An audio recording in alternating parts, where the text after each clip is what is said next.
Hello friends, स्वागत है master board class में। ये 2019 का पेपर लाए हुए हैं। पेपर कोड ये रहा है 302 CB और 3 घंटे यहाँ पे समय मिला है। कक्षा 12 का पेपर है, ठीक है। और निर्देशांक दिए गए हैं, कुछ निर्देशांक दिए गए हैं। पहला निर्देशांक है प्रारंभ के 15 मिनट परीक्षार्थियों को प्रश्न पत्र पढ़ने के लिए निर्धारित हैं, ठीक है।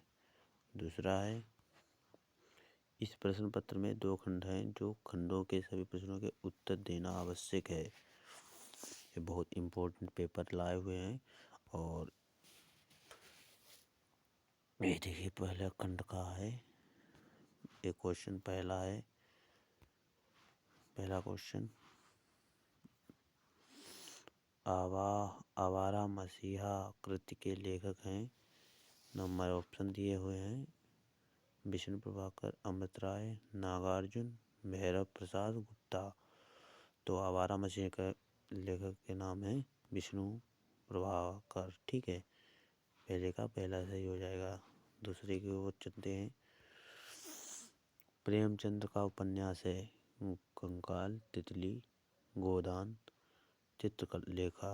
तो कौन सा है बताइए। तो इसका कंकाल है, इसका राइट आंसर हो जाएगा। नहीं सॉरी, यहाँ पे गोदान का सही आंसर हो जाएगा। चलिए अगले क्वेश्चन की ओर चलते हैं। गा क्वेश्चन है ब्राह्मण पत्र के संपादक हैं। ब्राह्मण पत्र के संपादक हैं तो बालकृष्ण भट्ट हैं। इसके पहला आंसर सही हो जाएगा। अब चलिए घा के ऊपर चलते हैं। पागल पथिक किस विधा की रचना है? पागल पथिक कहानी है, नाटक है, गद्य गीत है, संस्मरण है। तो संस्मरण इसका राइट आंसर हो जाएगा। किशोरी लाल गोस्वामी की रचना है इंदुमती।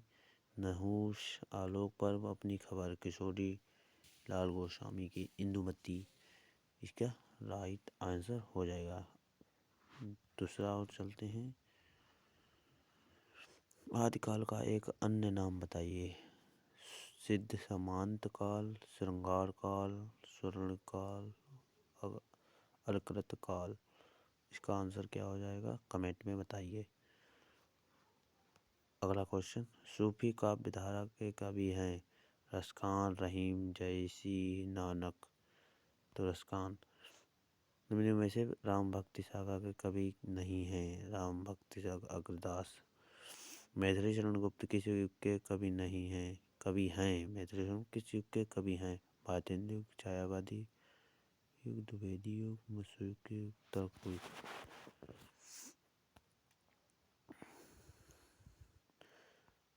चौबते के रचनाकार हैं सुमित्रानंद पंत, भारतेंद्र हरिश्चंद्र, मैथिली शरण गुप्त, अयोध्या सिंह उपाध्याय। चलिए अगला इधर आ जाते हैं। 3 नंबर पे आ जाते हैं। 3 नंबर आ जाते हैं। दिए गए गद्यांश पर आधारित निम्न प्रश्नों के उत्तर लिखिए। एक गद्यांश दिया गया है। यहाँ पे 5 क्वेश्चन पूछे गए हैं। 10 नंबर का क्वेश्चन है, ठीक। तो ये पढ़ लेते हैं। भूमि का निर्माण देवों ने किया। अनंत काल से है, उसके भौतिक रूप, सौंदर्य और समृद्धि के प्रति सचेत होना हमारा आवश्यक कर्तव्य है। और इसके 5 क्वेश्चन ये दिए गए हैं। ये इसका संदर्भ और इसका सलूशन आप लोग कहोगे तो कमेंट में लिखोगे तो हम इसका सलूशन पूरा पेपर का ले आएंगे। और टाइम नहीं है, जल्दी जल्दी आप लोग मेहनत करते रहो। मैं अपना चलिए और दूसरा देखते हैं। ये अथवा में दिया गया है। यहाँ पे देखिए अथवा लिखा है, तो ये अथवा में दिया गया है। देखिए और चलिए दूसरा, अगर आप वो ना कर पाओ तो आप ये कर लो, सीधा बात है। अब चौथे को चलते हैं। 2 अथवे में दिए जाते हैं। ये देखिए एक दूसरा दिया गया है। सूखी जाति मालिक तेरे धर में पड़ी हो। एक आप ना करो, इसके क्वेश्चन ये दिए गए हैं। राधा सूखी मालिन तरीका का वीडियो रोक के आप लोग देख लेना। अगर ये ना करो तो अथवा में दिया गया है एक, ये कर लेना, ठीक है। और चलिए अगला क्वेश्चन देखते हैं। इसकी पीडीएफ हम तो आप लोगों को बता दें कहाँ पे मिल जाएगी। ये देखिए यहाँ पे देखिए पांचवा क्वेश्चन रहा है। निम्नलिखित में से किसी एक लेखक का साहित्यिक परिचय देते हुए उनकी प्रमुख कृतियों पर प्रकाश डालिए। शब्द सीमा भी दे दिया गया है। इनका जीवन परिचय लिखना है। वासुदेव अग्रवाल, हरिशंकर परसाई, प्रोफेसर जी सुंदर रेड्डी, इनमें से एक को करना है। 4 नंबर का क्वेश्चन है। 2 इनकी वो है, ठीक है। अब चलिए दूसरा क्वेश्चन खा है। निम्न में से किसी एक कवि का साहित्यिक परिचय देते हुए उनकी प्रमुख रचनाओं पर प्रकाश डालिए। शब्द सीमा 4 नंबर की। मैथिली शरण गुप्त, सुमित्रा नंदन, सच्चिदानंद हिरालागे, आप लोग इनमें से कर लेना। और अगला क्वेश्चन है छठा क्वेश्चन है। ध्रुव यात्रा अथवा पंचलाइट कहानी के उद्देश्य का प्रकाश डालिए। 4 नंबर का क्वेश्चन है, ठीक। और स्वपठित नाटक के आधार पर दिए गए प्रश्नों में से किसी एक प्रश्न का उत्तर दीजिए। सीमा शब्द 80। 6 नंबर का क्वेश्चन है। आपने जिस जिला का होता है वह जिला के अपने देख लेना। इसमें आप अपने जिले के करना है, ठीक है। इसमें स्वपठित और इसमें भी स्वपठित जो भी हो वो कर लेना। अथवा में सब दिए गए हैं। चलिए अगले क्वेश्चन की ओर चलते हैं। खंड नंबर 9। यह संस्कृत दिए गए संस्कृत गद्यांशों में से किसी एक का संदर्भ हिंदी में अनुवाद कीजिए। धन्यो भारतीय देशा यत्र समुद्रसति जनमानस पावनी। यहाँ पहले उसका है, ये आप लोग को हिंदी में अनुवाद करना है। चलिए अगर ये ना करना चाहो अथवा में दिया गया है। अथवा में ये देखिए गया है महामना मानवीय विद्या मंदिर, ये दूसरे चैप्टर का है। चलिए अगला बड़ा क्वेश्चन खा। दिए गए श्लोकों में से किसी एक का संदर्भ हिंदी में अनुवाद कीजिए, ठीक है। इसमें से एक का अनुवाद करना है, ठीक है। पंचशीला सिद्धांता नाम का परोक्षम वारसते, इसमें से दिया गया है, करना है।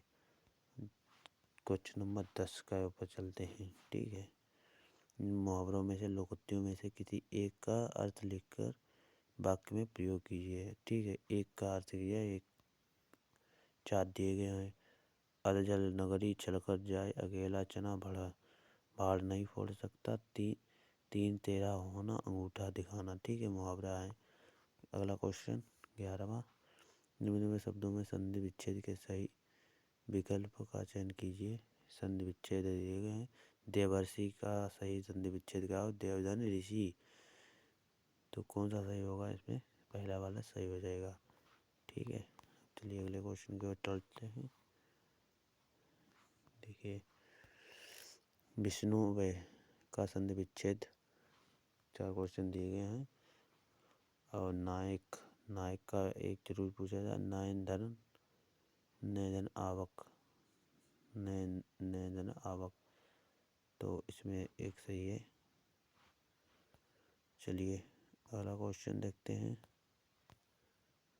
खवाला हीरा का क्वेश्चन। निम्न शब्दों का विभक्ति और वचन के अनुसार सही वचन लिखिए। तो पहला हीरा, नन्हे में विभक्ति और वचन लिखिए। नामने में विभक्ति और राज्ञा शब्द विच्छेद में 4 ऑप्शन दिए हैं, आपको एक सही है। चलिए अगला क्वेश्चन 12वां क्वेश्चन दे रहा, निम्न में से शब्द युग्मकों का सही अर्थ चयन करके लिखिए। अंश और अंश, अंश माने क्या होगा, इसका एक का अंश होता है, एक अंश होता है, सिर्फ इतना अंतर होता है चीटी वाले साग में। चलिए अगला बड़ा क्वेश्चन, आकर आकार और अकर, आकार और आकार में क्या अंतर होता है, इसमें आपको बताना है। चलिए अगला बड़ा खा क्वेश्चन क्या, निम्न शब्दों में से किसी एक शब्द में से दो अर्थ लिखिए। कनक का या गो या नाग, इनमें से 2 नंबर का क्वेश्चन है और ये 1-1 नंबर के क्वेश्चन है।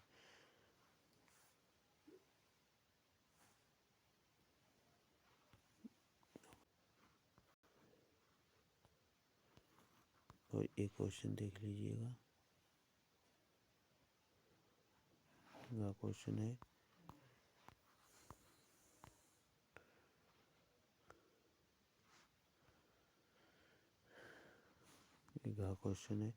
निम्न में से किसी 2 वाक्यों को शुद्ध करके लिखिए। दही बहुत खट्टी है, शेर को देखकर उसका प्राण सूख गया। तो कौन सा सही करने गया, इनकी क्रिया को और सही से जुड़ना है। चलिए अगला बड़ा 13वां क्वेश्चन, पहला श्रृंगार अथवा वीर रस का लक्षण और एक उदाहरण दीजिए। 2 नंबर का क्वेश्चन है, एक इनका एक उदाहरण, एक इनकी व्याख्या लिखने की। खा संश्लेषण अथवा उत्प्रेक्षा अलंकार की परिभाषा लिखकर उसका एक उदाहरण दीजिए। 2 नंबर का क्वेश्चन। गा क्वेश्चन है, दोहा अथवा कुंडली छंद का लक्षण उदाहरण। 2 नंबर का क्वेश्चन। और 14वां क्वेश्चन है, किसी बैंक की शाखा प्रबंधक को स्कूल यूनिफॉर्म ड्रेस की दुकान खोलने हेतु ऋण प्राप्त करने के लिए आवेदन पत्र लिखिए। अथवा क्या दिया गया है, अपने मोहल्ले में मच्छरों के प्रकोप में डेंगू अथवा मलेरिया फैलने की संभावना व्यक्त करते हुए नगर स्वास्थ्य अधिकारी को पत्र लिखिए। इनमें से आपको एक पत्र लिखना होता है। और दूसरा आखिरी क्वेश्चन होता है, निम्न में से विषयों में किसी एक पर अपनी भाषा में शैली पर निबंध लिखना होता है। 5 क्वेश्चन दिए गए हैं, इन पे एक को करना है। 9 नंबर का क्वेश्चन है और ये 6 नंबर का है। तो आप लोग हिंदी में बस इतना ही पढ़ लें, हमें 80 पर पता, हमें आप लोगों को 90%, 99% ये पेपर आने वाला है। तो आप लोग जितना ज़्यादा इस पेपर को पढ़ोगे तो आप लोगों को 100 में भी 100 मिल सकते हैं हिंदी में, ठीक है, हिंदी में। तो आप लोग इस पेपर को ज़्यादा से ज़्यादा शेयर करें। मास्टर बोर्ड पर अगर को सब्सक्राइब नहीं किया है तो आप लोग सब्सक्राइब कर लें, ठीक है, क्योंकि इस पर न्यू इसी पेपरों की रिलेटेड वीडियो मिलती रहती है। थैंक यू, जय हिंद। चैनल पर नए हो तो चैनल को सब्सक्राइब कर लें। थैंक यू भाई।